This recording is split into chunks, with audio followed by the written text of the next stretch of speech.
Well, Mystery Wire with George Knapp is back. I'm Ron Futrell. We've also got Carlos Sampson and John Forrest helping us out, putting this together now. And the website, we're going to be updating the website on a regular basis. You and I started this project, now I'm thinking 7-8 years ago? Yeah. Was it? Yeah, I think so. There was a vice president from Nexstar, the company that owns KLAS, who saw the increased interest by the public, by our viewers at KLAS, in these topics, UFOs. We've been covering it for a long time. I've been covering it for a long time. And then you, when they created the idea for Mystery Wire as a central repository for all the stories I'd done on Area 51, UFOs, and those kinds of mysteries, you came on board. And I know you're not known as a UFO guy, but you became a UFO guy by collecting all this material. You went through every file at KLAS and became sort of an expert on this stuff. I was happy to do that. I have reverence for the topic, certainly. I've told you that before. And I saw a lot of these stories because I worked at a competing TV station here in town doing sports. And I saw these stories when they were live, when you did them back in the day, and was, I'll use the word jealous. I don't know what else to say. But of the fact that 8 News Now had you and had all these stories and were opening up a whole new world. And it started with an interview you did with Bob Lazar in 1989 when he came on live. John Lear, Learjet fame, had set you guys up together. He was working at Area 51, and he made some incredible disclosures. Let's jump into it right now. And this was a story that aired in 2019. That was the 30th anniversary of the original interview you did with him, and then I want to get your comments, but let's jump into what 8 News Now did back then with Bob Lazar. There's really no way I can prove it without revealing my identity and getting myself into more trouble than I have already. Exactly what's going on up there? Well, there's several, actually 9 flying saucers, flying discs that are out there of extraterrestrial origin. And they're basically being dismantled. Some are, well, in various stages of completion, built from other parts, and they're being test flown and basically just analyzed. You say there's 9 saucers. How are those tests going? As far as what? As far as whether they're successful and that sort of thing. Oh, well, some of them are 100% intact and operate perfectly. The other ones are being taken apart. I was involved mainly in propulsion and the power source, basically, as far as I can remember, there are about half of them do operate, and the other half are just been torn down, basically to analyze the components to them. Where did we get these saucers? How did they come into the hands of the government?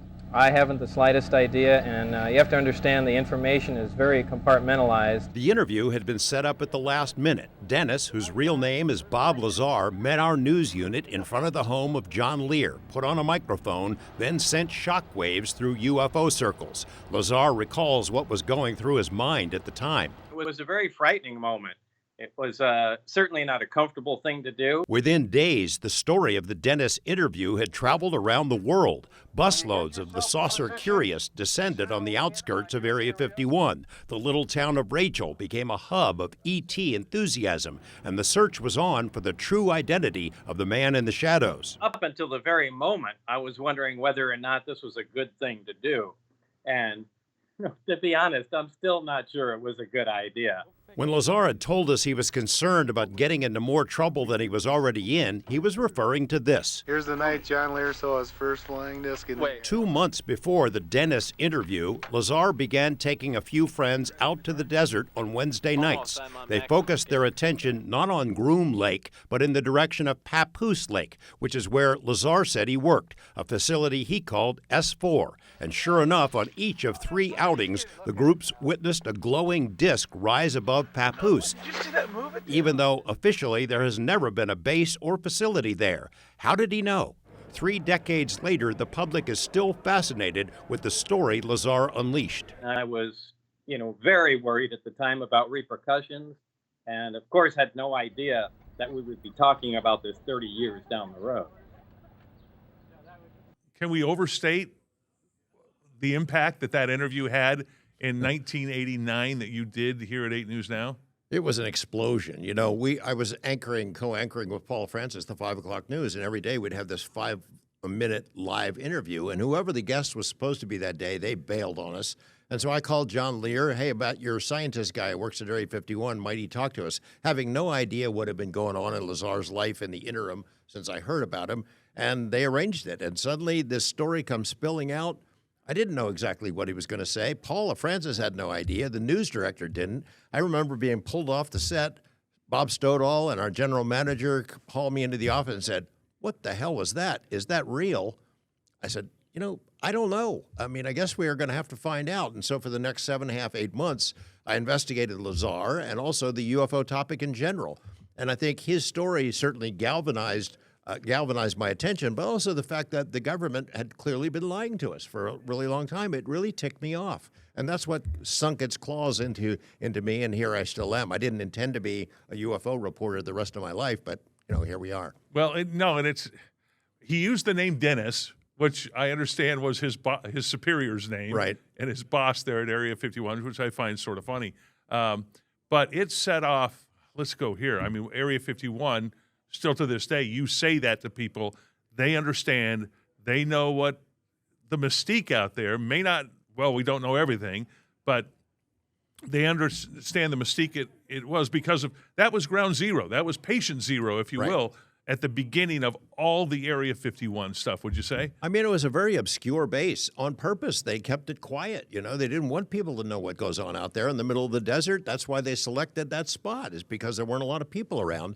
This put it on the map, a worldwide map. It's launched 1,000 different UFO-type projects. The ET Highway was sanctioned by the state of Nevada. There's the Little Ailey Inn. Every day there's tour buses that go out there. Every news organization in the world is beating a path to its door. What started as sort of this obscure interview on our 5 o'clock news became a series and then a phenomenon. And it's the most famous, best-known secret base in the world. And a baseball team here for 18 years, the minor league baseball team. I threw out the pitch on opening day. You should have. Turned into you should have, if not Bob Lazar. Do you keep in touch with Bob Lazar to this day still? Absolutely. How's he doing? He's doing really well. He keeps a low profile. He doesn't really seek a lot of attention. I mean, he moved to New Mexico and then to Michigan, and in both of those places he had federal raids on his property as if they're looking for something that they didn't find. We'll talk about that at some point. Yeah, and in fact, we're going to have another segment coming up. We're going to have more because you did 2 segments that night, again in 2019. We're going to air segment number 2 that ran in the 11 o'clock news that night when we return with Mystery Hour with George Knapp.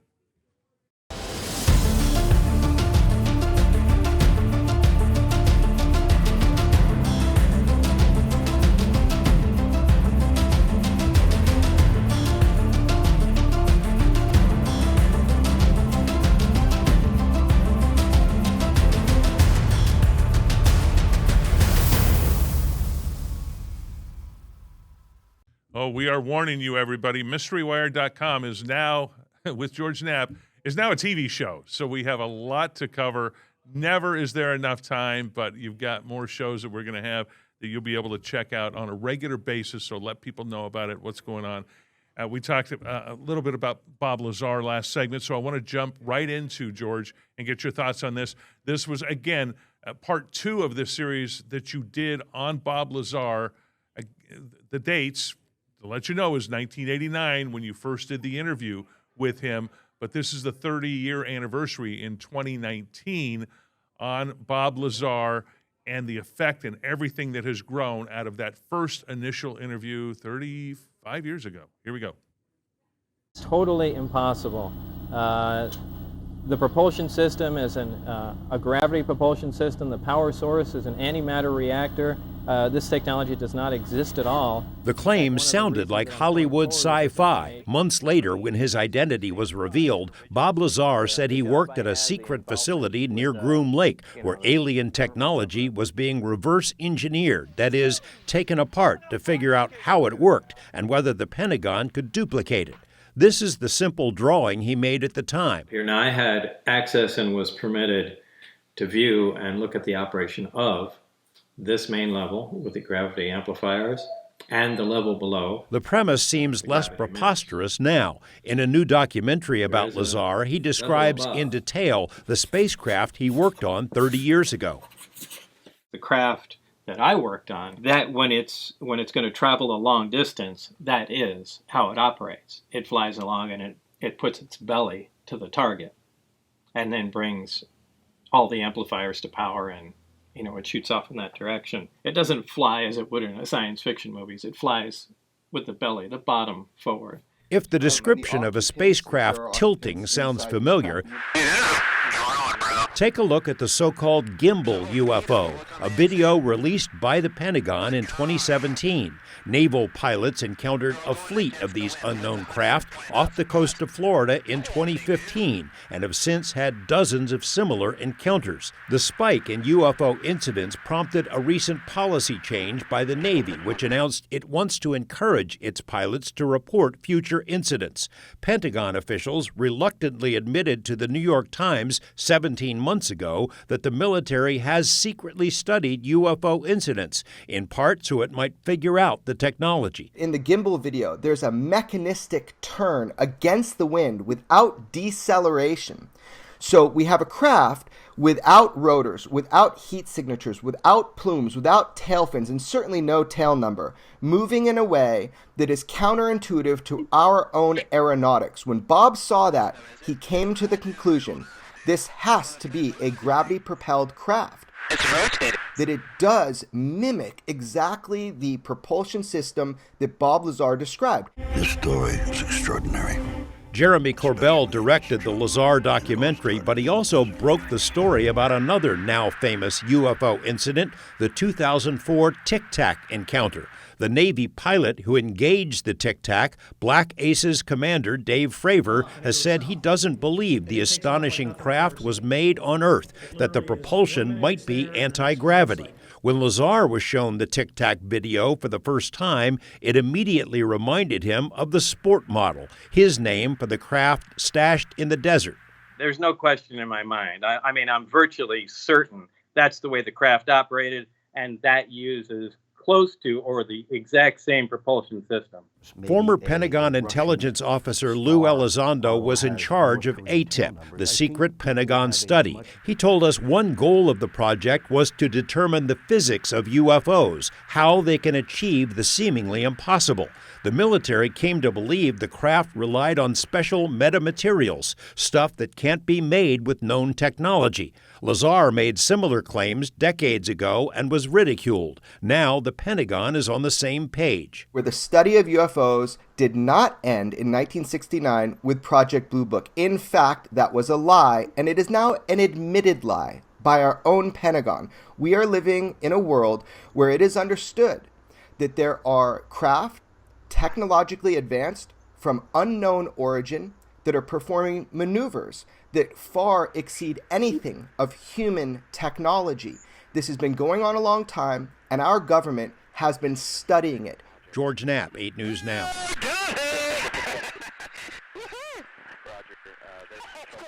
Okay, so a couple of questions. One, does Bob Lazar feel vindicated today?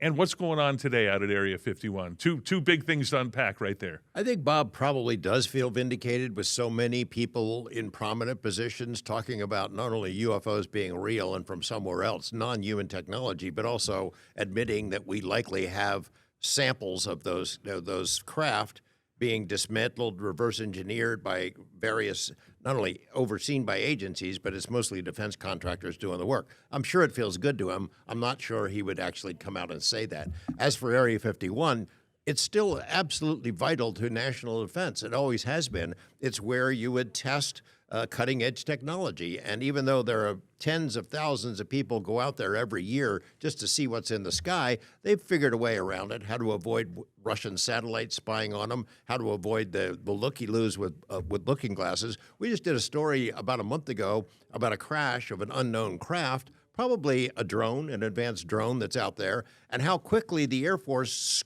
swooped in, sealed it off, scooped it up, and took away all the evidence of it. Crash retrievals are real. Our military is really good at it.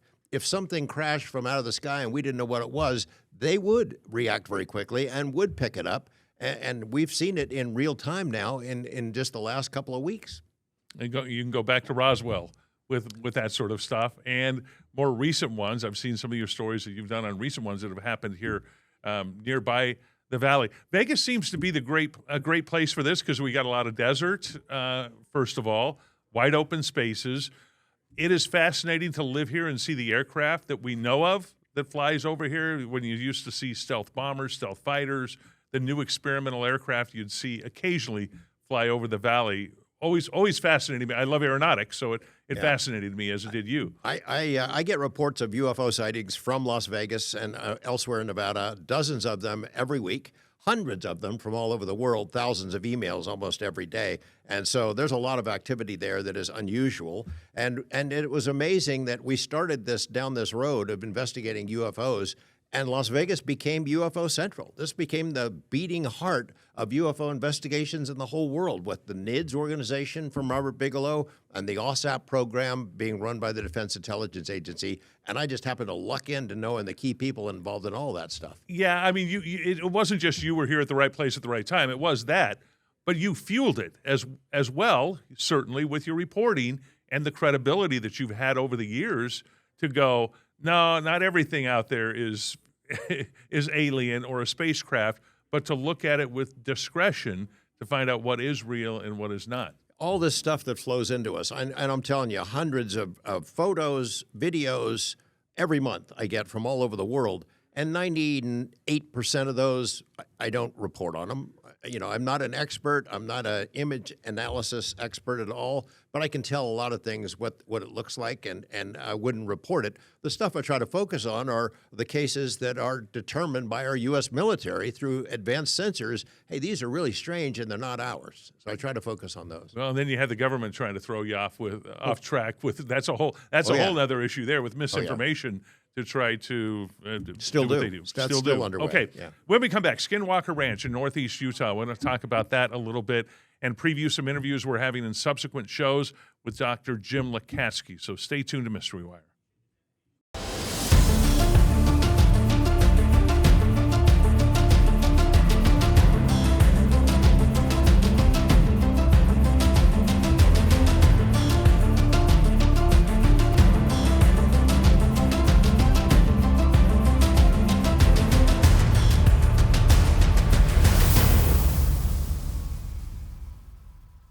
Okay, glad to have you back here on Mystery Wire with George Knapp. Okay, some breaking news, certainly that you just found out this month here in December. On Joe Rogan, you've been on Joe Rogan's podcast. He's had some great celebrities on there before, but his number one all-time podcast has just been revealed this month. Yeah, we are as of on this day that we're recording this episode, it was posted on social media, ranking all the most watched podcasts, most listened to podcasts of all time in history. Joe Rogan's number one is the Bob Lazar interview that he did a couple of years ago. It beat out Trump's interview with Rogan. It beat out Elon Musk's pot smoking episode. They were smoking, smoking and drinking, and they were having the biggest ever. I mean, and you know, Rogan had been a UFO advocate for a while. Then he soured on the topic. What changed his mind was the Bob Lazar film that Jeremy put together, and he's been a pro UFO guy ever since. And it's an important voice. I mean, it's a huge platform. I'll tell you, when I was on it twice, I think, and I would be walking through airports. People didn't know me from television. They knew me from Joe Rogan. They'd seen you on the Rogan? Yeah. Well, and he asked, he's curious. Here's what makes Joe Rogan so good is he's curious and just wants to know. And by the way, he doesn't fire softballs. He goes after. Right. I remember the interview you did with him that he went after you on things. Okay, I question this. I question that. Tell me why this happened. Tell me. It's not softballs. That's his job. That's why he's so popular. Yeah. No, and it works. Okay, Skinwalker Ranch. We're also at the 20th anniversary of the hunt for Skinwalker, and this is something that's a place that you've been to many times. It's in Northeast Utah. It's a site where a lot of paranormal things happen, and that's it's quite the understatement when I say that. But in our subsequent shows, we're going to have Dr. Jim Lukatsky, an exclusive interview that you did with him. Explain to us who he is and what brought him that you were instrumental in him working for our federal government to make this happen, to find out what's going on at Skinwalker. 20 years ago, almost to the day, Colm Kelleher and I published a book called Hunt for the Skinwalker. It was about the Bigelow investigation of strange activity there. Bigelow is a billionaire whose finance probably spent more money on UFO research than any person in the history of the world. He created an organization named NIDS, which started in January of 1996. A couple months later, Bigelow hears about UFOs in the Uinta Basin up there in northeastern Utah. He buys the ranch, he puts a team there, and then a cone of silence goes over the property. They experience incredible activity there. UFOs, cattle mutilations, poltergeist activity, Bigfoot-type beings, portals in the sky where things would fly in and out. They kept all that secret. I bugged them because I got to know them a lot, and I bugged them long enough where they let me go on the property, record a lot of the stuff, and finally we got permission in 2005 to publish this book, and it exploded. One of the people who read it was Dr. James Lakatsky, an intelligence analyst and rocket specialist at the Defense Intelligence Agency. He shared it with some colleagues. They then went to the ranch, had some experiences, went back to D.C., convinced the DIA to approve a program. Harry Reid and two of his colleagues are the ones that came up with the money, $22 million, and they thus launched the largest government-acknowledged UFO investigation in history. And disclosures is part of that too. He is putting stuff out with his books that he's got. One of them, and more to come here. His book, New Insights, there. But that's one thing we don't see often enough from the government is disclosures. But there's reasons that they're sort of keeping some stuff quiet. Yeah, well, one reason he's disclosing it is because of that New York Times story, which was critical in moving the UFO topic forward. It came out in late 2017, and it talked about ATIP. We just saw Lou Elizondo talking about ATIP. ATIP was a much smaller program that grew out of the bigger program by the DIA called OSAP. And I think Dr. Lakatsky might have kept this secret if not for being kind of ticked off that the $22 million was attributed to ATIP, and that all the work that he had done was being attributed to being done by a bunch of other people. So he came forward. He's got approval to release this stuff in stages. We're learning more about what the government's largest UFO program uncovered. Every time we speak to Dr. Lakatsky, we got the first interview with him this year since his new book is out, and we'll be seeing a lot more about that. No, you've been on the tip of the spear, certainly, of this for decades, of this story that's sort of coming to you now. It's coming to you in the ways you mentioned, the New York Times and the Tic Tac videos, the unexplained, the UFOs, UAPs, whatever acronym you choose to use for an unidentified flying object or aerial phenomenon that's out there. And you've been right on the leading edge, certainly, of this. And yes, we got about a minute left. It's sort of come to you. And Mystery Wire is going to be a show and the website that you can go to now. We're going to be updating it where you can find some of the stuff that really is breaking and happening in real time. You know, it's hard to keep up with it all. I mean, I could do a UFO story every day and not do everything that deserves to be investigated and reported. But, you know, we've started Mystery Wire several years ago because we wanted to have a place where people could find it. It is confusing, all the acronyms and all the different people who are involved, but it's all there. We're going to be putting new stuff on that site. We're going to expand what we consider to be mysteries. Ron, you've been helping compile all this stuff, organized crime, unsolved murders, things like that, along with all the new UFO content that we've been collecting. Some of it's going to be pretty surprising. People that are really going to be interested, I think, what we're about to unveil. And you recently testified before Congress on this. Do you think you woke those guys up a little bit in D.C.? Yeah, I think they enjoyed what I had to say to them. It was a daunting experience, and I really appreciate being invited there for sure. No, well, thank you, George. Looking forward to these shows in the future, and thanks for watching, everybody. For George Knapp, I'm Ron Futrell. Bye for now.